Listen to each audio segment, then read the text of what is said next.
ദില്ലിയിലെ കോൺഗ്രസ് നേതാക്കളുടെ അറസ്റ്റിനെതിരെ സംസ്ഥാനത്തും വ്യാപക പ്രതിഷേധം. വിവിധയിടങ്ങളിൽ യൂത്ത് കോൺഗ്രസ് KSU പ്രവർത്തകർ പ്രതിഷേധിച്ചു. പലയിടത്തും സംഘർഷവുമുണ്ടായി. അതിനിടെ കേന്ദ്ര സർക്കാരിനെ പ്രതിരോധിച്ച് BJP തിരുവനന്തപുരത്ത് KPCC ഓഫീസിലേക്ക് നടത്തിയ മാർച്ചും സംഘർഷത്തിലാണ് കലാശിച്ചത്. ദില്ലിയിലെ കോൺഗ്രസ് നേതാക്കളുടെ അറസ്റ്റിനു പിന്നാലെ രാജ്യവ്യാപക പ്രതിഷേധമാണ് നടക്കുന്നത്. കേരളത്തിലും വിവിധയിടങ്ങളിൽ KSU യൂത്ത് കോൺഗ്രസ് പ്രവർത്തകർ പ്രതിഷേധവുമായി രംഗത്തെത്തി. കോട്ടയത്ത് ഹെഡ് പോസ്റ്റ് ഓഫീസ് പൂട്ടിയിട്ട് പ്രവർത്തകർ പ്രതിഷേധിച്ചു. ജീവനക്കാരും വിവിധ ആവശ്യങ്ങൾക്കായി ഓഫീസിലെത്തിയവരും അകത്തു കുടുങ്ങി. ബാരിക്കേഡ് മറികടക്കാൻ ശ്രമിച്ച പ്രതിഷേധക്കാർക്ക് നേരെ പോലീസ് ജലപീരങ്കി പ്രയോഗിച്ചു. പാലക്കാട് ഹെഡ് പോസ്റ്റ് ഓഫീസിലേക്ക് നടത്തിയ മാർച്ചിലും സംഘർഷമുണ്ടായി. കൊല്ലത്തും സ്ഥിതി സമാനം.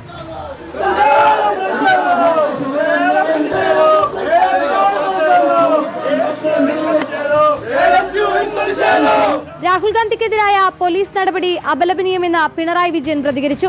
അതേസമയം കേന്ദ്ര സർക്കാരിനെ പ്രതിരോധിച്ച കോൺഗ്രസിനെതിരെ BJPയും പ്രതിഷേധവുമായി രംഗത്തെത്തി. KPCC ഓഫീസിലേക്ക് നടന്ന മാർച്ച് സംഘർഷത്തിൽ കലാശിച്ചു.